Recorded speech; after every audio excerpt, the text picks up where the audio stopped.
क्या गलती थी इस आदमी की? बस इतना ही कहा था कि ऊंची और नीची जाति दोनों बराबर है, लेकिन ये कहने की सजा में उसका सिर काटकर बीच सड़क पर टांग दिया गया। आइए जानते हैं आज की इस मजेदार कहानी को। कहानी की शुरुआत होती है एक ऐसे दौर से जहां इंसान की कीमत उसके खून और जाति से तय होती है। उस समय राजा सोंजो का शासन था। ऊंची जाति के लोग पूरी ताकत के साथ राज करते थे और आम जनता, खासकर नीची जाति के लोग, जुल्म और हिंसा भरी जिंदगी जीने को मजबूर थे। ये अत्याचार इतना आम हो चुका था कि कोई भी खुलकर विरोध करने की हिम्मत नहीं करता था। लेकिन इसी अंधेरे में कुछ लोग थे जो बराबरी और इंसाफ का सपना देखते थे। वो लोग छुपकर इकट्ठा हुए। वो लोग एक ऐसा समाज बनाना चाहते थे जहां कोई जाति भेद ना हो। लेकिन राज दरबार ने उन्हें देशद्रोही घोषित कर दिया और राजगद्दी के लिए खतरा बताया। फिर क्या था, उन पर बेरहमी से हमला किया गया। उनके नेताओं को पकड़कर सरेआम सिर काट दिया गया ताकि कोई और ऐसा करने की हिम्मत ना करे। इसी निर्दयी दुनिया में दो लड़के बड़े होते हैं। पहला है चोन योंग, जो इस कहानी का हीरो है। वो एक गुलाम है जो आजादी की तलाश में जी रहा है। दूसरा है जोंग रयो, जो उसका सबसे अच्छा दोस्त है और एक अमीर और ऊंची जाति के अधिकारी का बेटा है। दोनों बचपन से साथ बड़े होते हैं, भले ही उनकी दुनिया एक दूसरे से बिल्कुल अलग हो। हमारे हीरो के माता पिता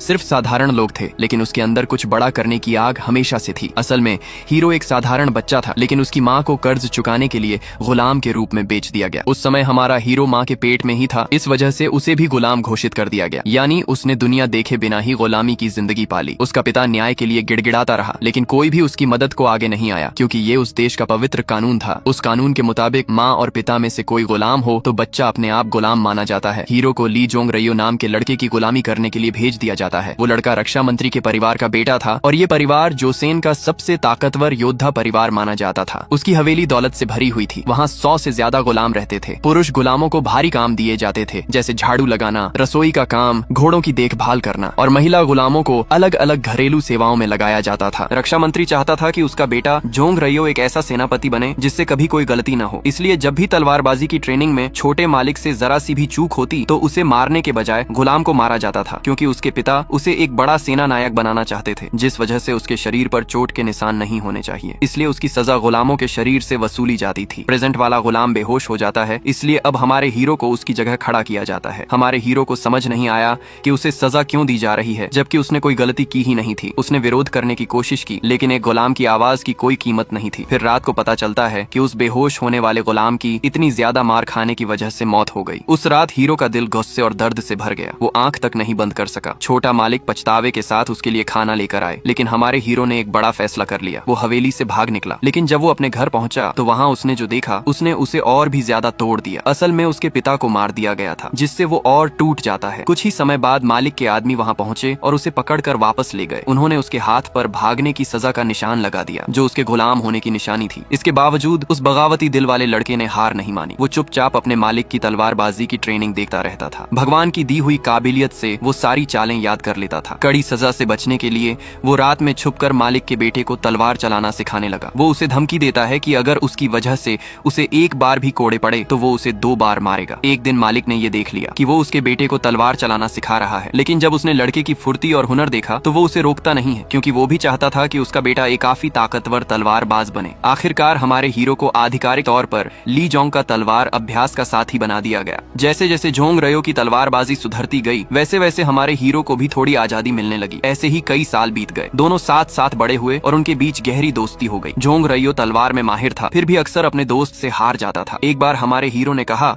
कि जोंग रयो की तलवार में खून की भूख नहीं है, तेरे अंदर गुस्से की कमी है। जोंग रयो ने शांत स्वर में जवाब दिया, जब मैं अपने असली दुश्मन से भिड़ूंगा तब मेरी तलवार खुद गुस्से से भर जाएगी। जब समय आया कि जोंग रयो सेना की परीक्षा दे और सेनापति बने तो नतीजा उसके उम्मीद जैसा नहीं रहा। वो बार बार फेल होता रहा। ये बात उसके पिता को बहुत गुस्सा दिलाती थी। तभी हमारे हीरो ने एक गुप्त प्रस्ताव रखा। उसने कहा कि वो परीक्षा उसकी जगह खुद देगा और परीक्षा में सबसे ज्यादा अंक हासिल करेगा, लेकिन उसकी एक शर्त थी। अगर वो ऐसा कर सका तो उसे गुलाम होने से आजादी मिलनी चाहिए। उप रक्षा मंत्री शर्म और अपने परिवार की इज्जत बचाने के लिए इस शर्त को मानने पर मजबूर हो गया। इसके बाद नायक ने पूरी लगन से हर कला सीखनी शुरू कर दी, अपने प्रिय दोस्त के लिए और उस नई जिंदगी के लिए जो उसका इंतजार कर रही थी। परीक्षा के दिन दोनों ने अपने हाथों पर लाल कपड़ा बांधा। ये उनकी दोस्ती का प्रतीक था और एक दूसरे के लिए जान देने की कसम भी। हमारे हीरो ने अपना वादा पूरी तरह निभाया। वो एग्जाम में सबसे ऊंचे अंकों के साथ पास हुआ। उसे राजा की ओर से एक खास तलवार मिली, जिस पर नाम लिखा था ली जोंग रयो, युद्ध का महान योद्धा। साथ ही उसे एक कीमती नीले रंग का लबादा भी मिला, जो केवल सबसे श्रेष्ठ योद्धा को दिया जाता था। हमारे हीरो को गर्व हुआ जब उसने वो लबादा पहना, लेकिन उसने तलवार, लबादा और सम्मान सब कुछ अपने दोस्त को सौंप दिया ताकि बदले में उसे गुलामी से मुक्त करने वाला पेपर मिल सके। लेकिन तभी उप रक्षा मंत्री ने अपना असली चेहरा दिखाया। उसने वादा तोड़ दिया और हमारे हीरो को मारने की योजना बना ली ताकि ये राज हमेशा के लिए दब जाए। ये जानकर जोंग रयो अपने पिता पर बहुत गुस्सा हुआ। वो बोला कि एक गुलाम भी अपना वादा निभाता है तो आप क्यों नहीं निभाते, लेकिन उसके पिता कुछ सुनने को तैयार नहीं थे। फिर जोंग रयो हमारे हीरो से मिलने गया। हमारा हीरो गुस्से में था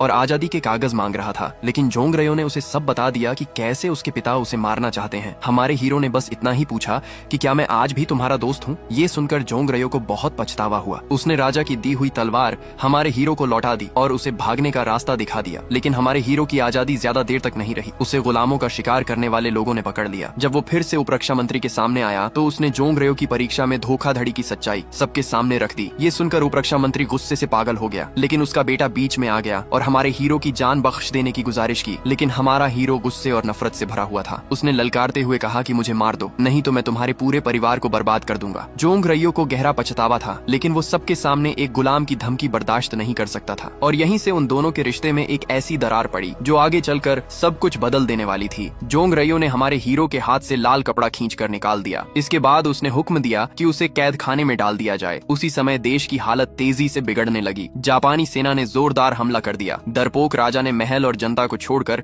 उत्तर की ओर भागने का फैसला कर लिया। जोंग रयो राजा का करीबी अधिकारी था, इसलिए उसे भी राजा की रक्षा में साथ जाना पड़ा। महत्वपूर्ण मिशन की जानकारी मिलने के बाद जोंग रयो ने अपनी माँ और पत्नी को बताया कि वो उसके पिता के राज कार्य से लौटने का इंतजार करें और फिर साथ में किसी और शहर चले जाएं। महल से निकलने से पहले जोंग रयो एक बात नहीं भूला। उसने हमारे हीरो की हथकड़ियां खोल दी। उसे उम्मीद थी कि युद्ध के इस अराजक समय में उसका दोस्त जिंदा बच जाएगा और उसे सच्ची आजादी मिल जाएगी। दुर्भाग्य से उनके पास अलविदा कहने का भी मौका नहीं था, क्योंकि वो अब भी बेहोश था। उसी रात जब युद्ध की खबर हर तरफ फैल गई, तब सालों से दबाए गए गुलामों ने एक साथ विद्रोह कर दिया। उन्होंने अपने मालिकों को निर्दयता से मार डाला और गुलामी से जुड़े सभी दस्तावेज जला दिए। उन्होंने खुद को आजाद घोषित कर दिया। आग की गर्मी और धुएं की तेज बदबू से हमारे हीरो को होश आने लगा। कैद से बाहर निकलते ही उसने चारों तरफ तबाही का मंजर देखा। वहाँ उप रक्षा मंत्री का बेजान शरीर था, जिसे फांसी पर लटकाया गया था। उसके सीने में राजा की दी हुई तलवार खड़ी हुई थी, जिस पर जोंग रयो का नाम लिखा था। लेकिन ये काम गुलामों का था। हमारे हीरो ने जीवित बचे लोगों को ढूंढने की कोशिश की, लेकिन उसे सिर्फ नीले रंग का लबादा मिला। तभी उसने एक बच्चे के रोने की आवाज सुनी और सामने जोंग रयो की पत्नी और जोंग रयो का नन्हा बच्चा अब भी जिंदा था। लेकिन उसकी पत्नी डर के मारे हमारे हीरो को अपने पास आने नहीं देती। उसने उसके हाथ में खूनी हथियार देखा और भी डर गई। वो गुलामों से नफरत करती थी। हमारा हीरो उसकी मदद करना चाहता था, लेकिन वो उसे गालियां देने लगी। उसने कहा कि तू एक जानवर है, अपने गंदे हाथों से मुझे मत छू। ये कहकर वो आग के बीच फंस गई और भयानक दर्द के साथ वहीं मर गई। उसी समय ई परिवार के वफादार सैनिक महल पहुंचे। उन्होंने देखा कि हमारा हीरो वहां से भाग रहा है। उन्होंने गलत समझ लिया कि उसने ही सब कुछ तबाह किया है और जोंग रयो के पूरे परिवार को मार डाला है। वो सैनिक तुरंत निकल पड़ा और ये खबर जोंग रयो तक पहुंचा दी। इस गलत फहमी ने 10 साल पुरानी दोस्ती को पूरी तरह तोड़ दिया। दुख और गुस्से ने जोंग रयो को एक निर्दयी योद्धा बना दिया। अब वो अपना काम बहुत सख्ती और क्रूरता से करने लगा। इसी वजह से राजा सोंजो को उस पर और ज्यादा भरोसा हो गया। दूसरी ओर हमारा हीरो राजमहल के सामने पहुंचा। वहाँ आम लोग पूरी तरह निराश हो चुके थे। उन्होंने गुस्से में आकर महल को आग लगा दी। वो उस राजा से नफरत करते थे जो युद्ध के समय उन्हें मरने के लिए छोड़कर भाग गया था। कुछ विद्वानों ने हमारे हीरो को नीला लबादा पहने देखा। उन्होंने समझा कि वो कोई ऊंचा अधिकारी है, इसलिए उन्होंने हमारे हीरो से विनती की कि वो लोगों की सेना का नेतृत्व करे और हमलावरों के खिलाफ लड़ने में उनकी मदद करे। हमारे हीरो ने चुपचाप ये जिम्मेदारी कबूल कर ली, लेकिन लोगों को इकट्ठा करना आसान नहीं था। कोई भी अपनी जान देश के लिए कुर्बान करने को तैयार नहीं था। इसीलिए हमारे हीरो ने एक घोषणा की कि जो आम लोग लड़ाई जीतने में मदद करेंगे उन्हें सरकारी पद दिए जाएंगे और गुलामों को आजादी मिलेगी। ये सुनते ही ज्यादा से ज्यादा लोग सेना में शामिल होने लगते हैं। हमारा हीरो हथियारों की तलाश में महल के भंडार तक जाता है ताकि दुश्मन से मुकाबले की तैयारी हो सके। जब जापानी सेना राजधानी के पास पहुंचती है तो हमें केंशिन नाम का एक व्यक्ति दिखाया जाता है जो मास्क पहने हुए था। वो ही सेना का कमांडर है। वो जोसोन पर अपनी ताकत दिखाने के लिए अपने सेना को सब कुछ तबाह करने का ऑर्डर देता है। इसी दौरान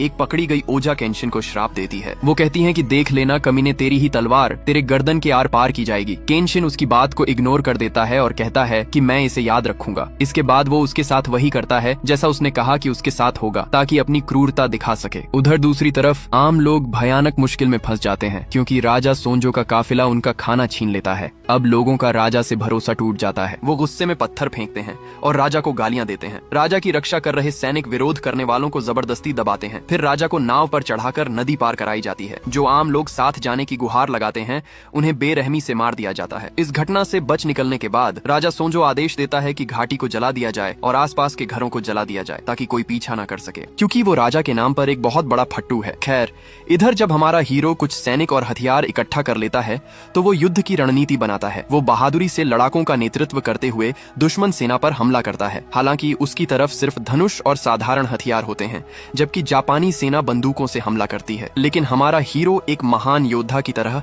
ऊंचाई से कूदकर चारों तरफ से घिरे दुश्मनों को बेरहमी से काटना शुरू कर देता है। वो अकेले 10-20 को लपेट लेता है। ये देखकर गेंशिन की फट जाती है, इसलिए वो हमारे हीरो को जिंदा पकड़कर लाने का ऑर्डर देता है। वो घुड़सवार सैनिकों को आगे भेजता है, लेकिन हमारा हीरो उन्हें भी काट डालता है। ये देखकर गेंशिन की ओर भी फट जाती है, लेकिन इतने में ही हमारा हीरो हर खतरे को पार करते हुए सीधे सेनापति के पास पहुंच जाता है। सेनापति उससे उसका पद और नाम पूछता है। हमारा हीरो निडर होकर जवाब देता है, राजा के हिसाब से मेरा पद कुत्ता है और मेरा नाम है हैवान। इतना कहकर वो हमला कर देता है। इसी दौरान गेंशिन उसकी तलवारों पर खुदा हुआ नाम देख लेता है, ई जोंग रियो। दोनों के बीच बराबरी की जोरदार लड़ाई होती है, लेकिन हमारे हीरो से एक गलती हो जाती है और उसकी तलवार हाथ से छूट जाती है। वो तुरंत उसे फिर से पकड़ लेता है। उसी छलांग में वो दुश्मन का हेलमेट भी तोड़ देता है, लेकिन उसका शरीर चट्टान से फिसलकर नीचे नदी में गिर जाता है। गेंशिन बहुत नाराज हो जाता है, क्योंकि उसने कभी किसी दुश्मन को जिंदा बचने नहीं दिया था। अब 7 साल बीत जाते हैं। युद्ध खत्म हो जाता है, लेकिन पीछे सिर्फ तबाही और खंडहर रह जाते हैं। हालात इतने बुरे हो जाते हैं कि उन्हें मृत शरीरों तक को भूख मिटाने के लिए खाना पड़ता है। जिंदा रहने के लिए लोग एक दूसरे का सहारा लेने लगे, लेकिन राजा सोंजो को जनता के दुख दर्द से कोई फर्क नहीं पड़ा। वो सिर्फ अपने महल को दोबारा बनवाना चाहता था। जोंग रियो लगातार राजा की सेवा करता रहा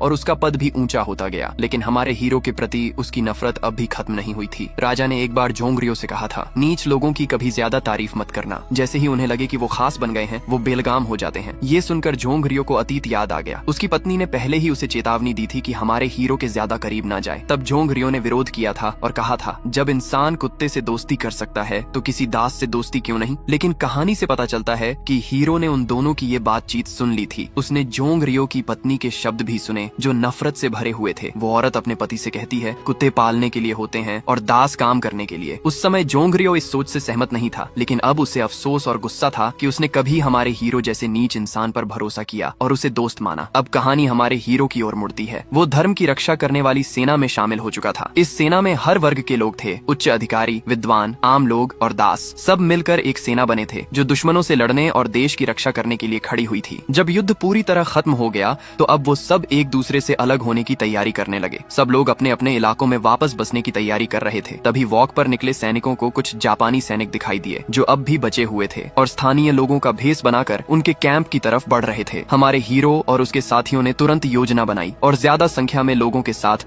उन पर अचानक हमला कर दिया। इस वजह से दुश्मनों को हराना ज्यादा मुश्किल नहीं रहा। उसी दौरान जापानी सेनापति गेंशिन भी सामने आ गया। वो हमारे हीरो को अब भी पहचानता था। बिना देर किए उसने तलवार से मुकाबला करने की चुनौती दी ताकि अपनी ताकत और स्किल दिखा सके, लेकिन इस बार हमारे हीरो ने ही उसके चेहरे पर गहरा जख्म बना दिया। लड़ाई जारी ही थी कि बहादुर योद्धा महिला बॉम थियनजी बीच में आ गई। उसने फंदों और जाल की मदद से जापानी सेनापति को पकड़ लिया। ये सब बुजुर्ग नेताओं के आदेश पर किया गया था ताकि गेंशिन को जिंदा पकड़कर अपने समूह की बहादुरी का सबूत बनाया जा सके, क्योंकि गेंशिन वही योद्धा था जिसे नाक काटने वाला दानव कहा जाता था। वो लोगों में डर फैलाने के लिए दुश्मनों के नाक काट दिया करता था। हमारे हीरो और उसके साथियों को जापानी सैनिकों द्वारा लूटी गई कई कीमती चीजें भी मिली। एक बुजुर्ग अधिकारी चाहता था कि ये सारी चीजें राजा को लौटा दी जाए ताकि बदले में सामान्य लोगों को सैनिक पद मिल सके और दासों को आजादी दिलाई जा सके। लेकिन बॉम्बथंग को गवर्नमेंट और राज दरबार पर भरोसा नहीं था। वो चाहती थी कि इन खजानों को भोजन के बदले में इस्तेमाल किया जाए ताकि गरीब और भूखे लोगों की मदद हो सके। उसने ये भी सुझाव दिया कि सब मिलकर एक नई जगह बसें और एक नया गांव बनाया जाए। जब सभी की राय अलग अलग हो गई तो समूह 2 हिस्सों में बंट गया। जो लोग बॉम्बथंग के विचारों से सहमत थे वो अलग हो गए और आगे बढ़कर उन शहरों पर हमला करने निकल पड़ा जहां के रूलर्स और गद्दार अफसर युद्ध के दौरान जापानी सैनिकों की मदद कर रहे थे। उन सभी को कुत्ते की मौत मार डाला गया। वहीं हमारे हीरो ने बूढ़े दरबारी अफसरों के साथ जाने का फैसला किया ताकि पकड़े गए जापानी सेनापति को राजा के सामने पेश किया जा सके। जब ये काफिला शहर से गुजरा तो लोग उमड़ पड़े। गुस्से में भीड़ ने कैद किए गए जापानी सैनिकों पर हमला किया। कुछ लोग खुशी से नारे लगा रहे थे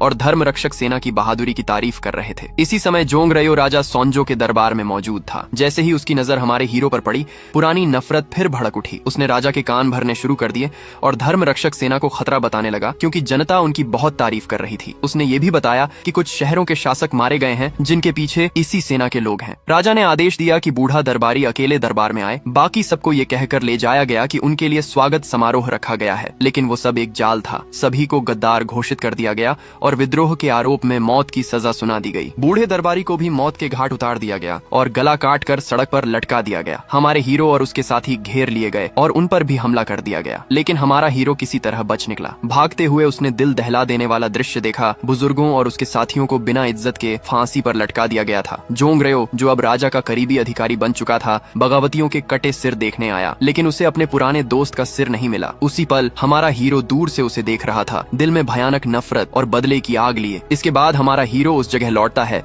जहां वो बड़ा हुआ था और वो वहीं से अपने बदले की शुरुआत करता है। उसने हवेली में तैनात सैनिकों को एक एक करके मार डाला। कुछ ही देर में जोंगरयो वहां पहुंच गया। उसने सीधे आरोप लगाया कि राजा ने धोखा दिया है और धरती की रक्षा करने वाली सेना को झूठे इल्जाम में फंसाया है। जोंगरयो गुस्से में बोला, तू तो उस कुत्ते जैसा है जो अपने मालिक को ही काट ले। इसके बाद दोनों तलवार लेकर भिड़ गए। जोंगरयो ने कहा कि उसे सबसे ज्यादा अफसोस इस बात का है कि उसने कभी एक गुलाम को दोस्त माना। हमारे हीरो ने तुरंत जवाब दिया, मैंने कभी तुझसे दोस्ती की भी नहीं थी। तभी हमारे हीरो को एक मौका मिला। उसने जोंगरयो के हाथ के बीच तलवार घोंप दी, ठीक वैसे ही जैसे कभी जोंगरयो ने उसके साथ किया था। तभी राजा के सैनिक जोंगरयो को बचाने आ गए, लेकिन हमारे हीरो ने उन्हें बेरहमी से मार गिराया। वो जोंगरयो को मार सकता था, लेकिन उसने ऐसा नहीं किया। उसने जाते जाते बोला, जब तुमने मुझे गद्दार कहा है तो अब मैं वैसा ही बनूंगा। फिर हमारे हीरो ने अपने मारे गए साथियों के सिर इकट्ठा किए, दोस्ती की निशानी लाल कपड़े को फाड़ दिया और फिर अपने पुराने साथियों के पास लौट गया। सबने मिलकर उन दोस्तों के लिए अंतिम संस्कार किया जिन्हें धोखे से मारा गया था। फिर हमारे हीरो ने ऐलान किया कि अब वह और जुल्म सहन नहीं करेगा। अब वो सेना इकट्ठा करेगा और राजा के खिलाफ बगावत करेगा, जिसने देश और जनता दोनों से गद्दारी की है। यहीं से धरती को हिला देने वाली बगावत की शुरुआत होती है। उधर राज दरबार में लोगों की शिकायतें बढ़ने लगी। जनता गुस्से में थी, क्योंकि देश के लिए बलिदान देने वाले योद्धाओं को गद्दार कहा जा रहा था। चारों तरफ अफवाह फैल चुकी थी कि अब पूरे देश में बगावत होने वाला है। राजा सोंजो बहुत ज्यादा गुस्से में था। जोंगरयो ने हमारे हीरो के ग्रुप के सभी को मार डालने का सुझाव दिया। जोंगरयो समझ चुका था कि राजा को महल दोबारा बनवाने के लिए बहुत धन चाहिए, इसलिए उसने एक नई चाल चली। उसने कहा कि जापानी सैनिकों को मारने के बजाय उन्हें छोड़ दिया जाए। वो सैनिक शाही सेना के साथ मिलकर चोरी किए गए खजाने के ठिकाने तक रास्ता दिखाएंगे। साथ ही उन्हें आदेश दिया जाएगा कि वो बगावत करने वाली सेना को पूरी तरह खत्म कर दें। कई दरबारियों ने विरोध किया। उन्होंने कहा कि जापानी सैनिकों को सीधे मौत की सजा दी जाए, न कि उन्हें अपने ही देश के लोगों को मारने भेजा जाए। लेकिन ये राजा पहले ही फैसला कर चुका था। उसे अब भी याद था कि कैसे जनता ने उस पर पत्थर फेंके थे और महल जला दिया था। राजा ने एक नई सेना बनाई। उसने उन जापानी सैनिकों को इकट्ठा किया जो उसके आगे झुक चुके थे। राजा ने किकावा गेंशिन को नया नाम दिया, किम चुंग म्योन। अब वो चौसौन का सैनिक बन चुका था और उसे सेना का सेनापति बनाया गया। साथ ही जोंगरयो को एक खास दस्ते का नेता बनाया गया। उसका काम था सीधे जाकर बागियों का सफाया करना। उधर हमारे हीरो की सेना ने वो सारा खजाना ढूंढ निकाला जो जापानी सैनिकों ने छिपा कर रखा था। लेकिन यहाँ भी मतभेद शुरू हो गया। ज्यादातर लोग चाहते थे कि खजाने को बांट लिया जाए और सब अपने अपने रास्ते चले जाएं। सिर्फ हमारा हीरो और बोमथोंग अब भी डटे हुए थे। वो चाहते थे कि इस धन को युद्ध की तैयारी में लगाया जाए और ऊंचे वर्ग के खिलाफ लड़ाई जारी रखी जाए। लेकिन बाकी सदस्य इस बात से सहमत नहीं थे। बाकी लोग अब अमीरों की जिंदगी जीना चाहते थे। इसी लालच में उन्होंने हमारे हीरो और बोमथोंग के लिए चुपचाप जाल बिछाया और दोनों को पेड़ से बांध दिया। हमारे हीरो ने उन्हें समझाने की कोशिश की। उसने कहा, अगर बुरे लोग सत्ता में आ गए तो वो हमें ढूंढ ढूंढ कर मारेंगे। पहले हमारी जान बचाने की बात करेंगे और फिर हमें ही खत्म कर देंगे। लेकिन ज्यादातर लोगों ने उसकी एक भी बात नहीं सुनी। वो सारा खजाना लेकर अलग हो गए और चले गए। कुछ ही देर बाद जैसा हमारे हीरो ने कहा था वैसा ही हुआ। जोंगरयो की सेना ने उन पर अचानक हमला कर दिया। जब जोंगरयो को हमारे हीरो की लाश नहीं मिली तो उसने संदेश छोड़ा, मैं तुम्हारा सिर काटकर सड़क पर टांग दूंगा। एक नौजवान जो किसी तरह बच गया था वो वापस आया और हमारे हीरो और बोमथोंग को आजाद किया। अब सबको समझ आ गया था कि अगर वो लड़ेंगे नहीं और जीतेंगे नहीं तो उन्हें कभी शांत जिंदगी नहीं मिलेगी। जोंगरयो खजाने के साथ नदी के किनारे पहुंचा। वो सब धन नाव में भरवाकर महल भेजने की तैयारी कर रहा था। ऊपर पहाड़ी से बोमथोंग और वो नौजवान सब कुछ देख रहे थे। वो बदला लेना चाहते थे। तभी उन्होंने देखा कि जोंगरयो जापानी सैनिकों के साथ धोखा कर देते हैं। जोंगरयो ने आदेश दिया कि उन्हें मार दिया जाए ताकि उनके पापों का हिसाब बराबर हो जाए। शाही सैनिकों ने चारों तरफ से घेर लिया, लेकिन जैसे ही उन्होंने गोली चलाया बंदूकें उन्हीं के हाथों में फट गईं। ये देखकर जापानी सैनिक हंसने लगे। गेंशिन ने बताया कि उन्होंने बंदूक का मुंह पहले ही बंद कर दिया था। एक बार फिर दो देशों की भयानक लड़ाई लड़ाई शुरू हो गई। गेनशिन अपना खास कवच पहनता है। वो जोंग रयो की तलवारबाजी देखता है